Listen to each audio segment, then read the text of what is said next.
Hey again. This video goes through the second and third week of my job hunt journey.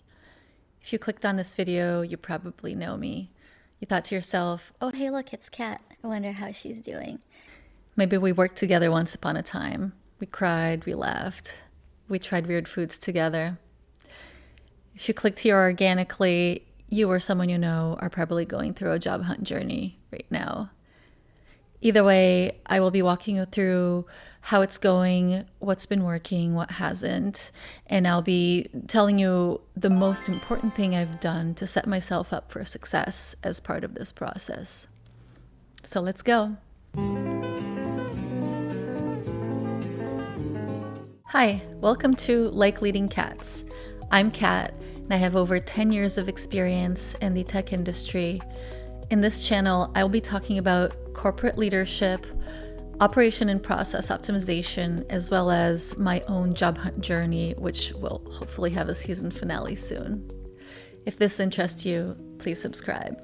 On Monday of week 2, I took to LinkedIn to start my networking. I posted my job hunt announcement and I put up my open to work badge. The post was actually quite fruitful. It activated my network and started some really good conversations about open roles.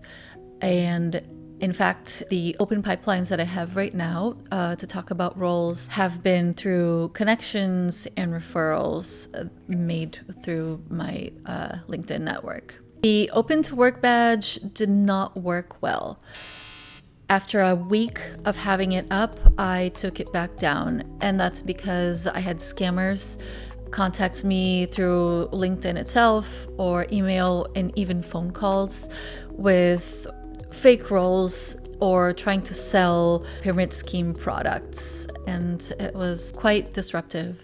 So thankfully, after I took down that badge, things went back to normal, but that's something to make note of if you're considering putting up that badge. One organization I was very impressed by was Leopard.fyi.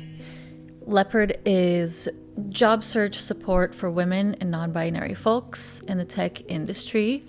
They connect you with job opportunities and they provide things like study groups, resume workshops, as well as networking events and more. It's a very robust group that really holds your hand throughout your whole process. They're really cool.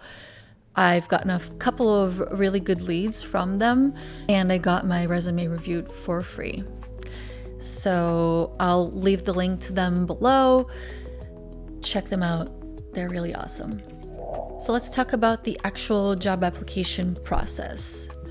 I cannot confidently say that I applied to more than 30 open roles on LinkedIn throughout the course of the 3 weeks and have not gotten any requests for interviews from those. Some of them were politely declining, moving on to the next round, and some of them even said that due to changing business needs, they were no longer filling the position. And some of them I just haven't heard back from altogether. Applying to any job that has been published on LinkedIn is an uphill climb just due to the sheer number of applicants. As soon as it gets published, there's a wide array of people who will apply. And even if you don't apply through LinkedIn itself, because it's been published there, it's just made itself known to a very wide net of people. In the first stage of the recruiting process, employers put resumes through the system called ATS, which stands for Applicant Tracking System. And it's essentially a bot that parses through your resume and makes sure that the keywords that they're looking for that are relevant to the role are present in the resume. It's important to know this because a reason why you're not getting calls back is because your resume is lacking those keywords and your resume is getting filtered out of the process before a human ever lays their eyes on that resume. That wasn't the case for me. Thankfully, when I had my resume workshop conducted through Leopard, They did say that my resume had a good bit of keywords, so that wasn't my case, but still, it's something to take note of and be mindful of, that there are certain keywords that you might need to get past that ATS stage. Another thing that I learned as part of this process is that there's such thing called a ghost job, where an employer might post a job and end up removing the requisition altogether, whether it's because there was a change in a business plan or maybe lack of financial planning. For whatever reason, they end up removing the job and not filling it at all. And from what I'm seeing, this is quite common. So another reason why you might not be getting calls back for applications are because the role simply ceased to exist. So this leads us to the most important thing I've done to set myself up for success in this process, and that is having built a broad network of people. Throughout my career, I made sure to build really strong relationships with people that I worked with, people I networked with maybe in events or in working directly and indirectly with in general. So as I activated my network through LinkedIn, a lot of people popped up to try to help, just based on the memory that they had of working with me in many capacities at different stages of life. Within my second and third week of my job hunt journey, I spoke with 2 hiring managers, and one of them I moved forward with. I'm still in talks with today. And another one, we had a great discussion, but he was looking for a very specific type of experience that I hadn't had. So we decided that we weren't a good fit for each other. However, I did have a friend to refer to him who did have that experience. So they moved on to have their own conversations. And this is exactly what I'm talking about when I talk about networking. In the professional field, you make it a point to make connections with people and connect people with people, and you never know when they might be able to return the favor. During this time, I also recorded and produced my first ever YouTube video. So thank you to everyone who has engaged and reached out with positive feedback. A lot of you mentioned that the content I put out was enlightening and helped you think about the way you lead and parent in your own life. So yeah, thank you for the support there. I am sorry for the cringe factor and you bearing with me while I sharpen my public speaking skills and everything else that comes along with creating a YouTube video. So yeah, thank you all for the support, and please continue to follow me on the YouTube video creation journey as well. So let's talk about some psychological topics I pondered on as I continue to navigate through this journey. The first one is catastrophizing thoughts. And this is the notion that you convince yourself that the worst possible outcome will come true, usually after you've gone through a life change or a negative experience. So, for example, in my context of being laid off, it's very common for somebody in my situation to think about what might happen next and imagine a catastrophic outcome, namely not being able to find a job ever again, or being out of a job long enough to start losing some valuable assets and losing quality of life in an irreversible way. This is something I never hear people talking about. And I think it's because as a grown-up in a real professional environment, you have to exude confidence and you have to show that you can be trusted and are strong and have confidence in your professional abilities. So my hypothesis is that a lot more people go through this, but they're just not talking about it and suffering in silence because they don't want people to lose their confidence in them.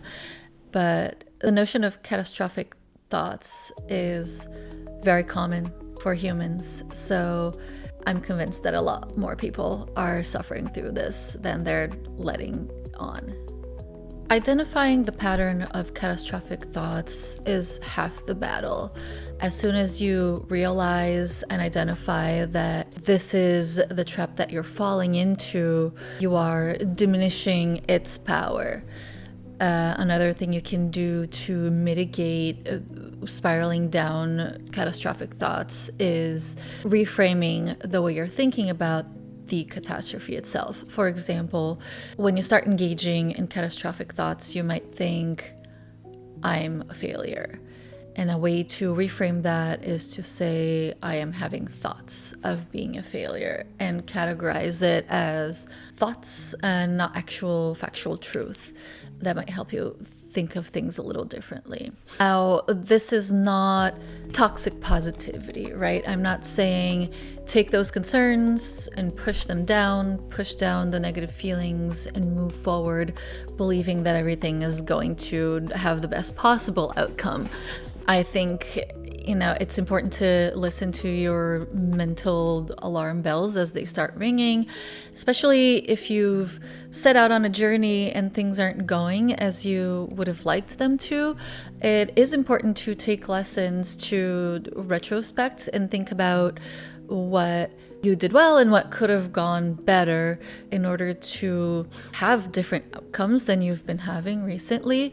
It's less about identifying your concerns and staying stuck in the fear stage where you're paralyzed by noticing that things are going wrong and accepting that, okay, this is my life now. There's nothing I can do to change my outcome. But really shifting away from that and taking on the growth mindset of this hasn't worked well for XY reasons. Here's where things went wrong. Here's where I can fix them, and take on the mindset that you can change your outcome based on your actions. Another topic has been judging oneself for feeling a certain way. For example, now that you know what catastrophizing thoughts are, you might start judging yourself for feeling that way. If you find yourself feeling angry or frustrated because of certain challenges you have in your life, you might look back and feel guilty about feeling that way. I've seen people feel guilty for having any sort of negative outlook on their lives because they feel like they should be grateful for the positive things that they do have.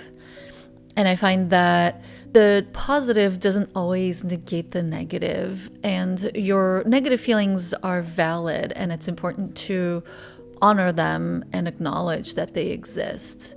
The truth is that feeling guilt or blame over any sort of emotion isn't constructive and doesn't really serve anybody.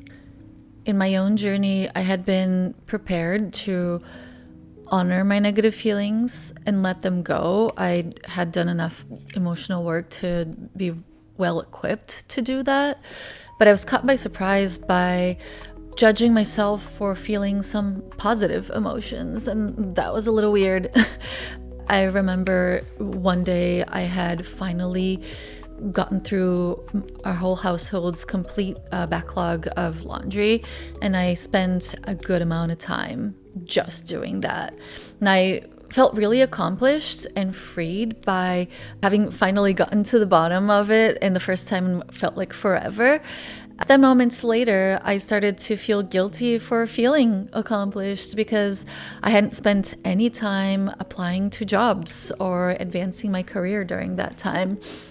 So the story that I told myself was that I had no right to feel accomplished because I hadn't done any sort of career advancement.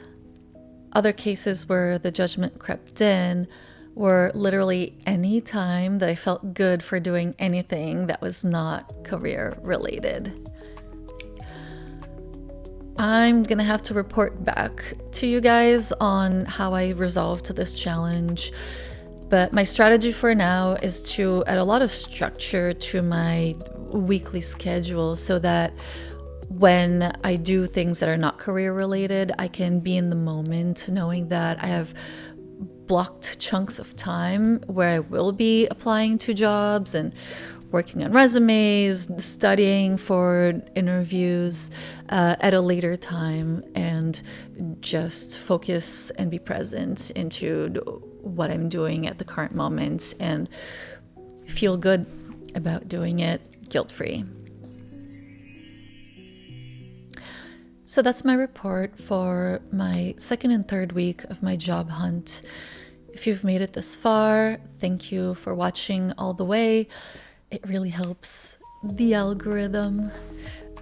Please keep watching. I'm going to be diving into some more technical concepts outside of my weekly job hunt report. So yeah, stay tuned.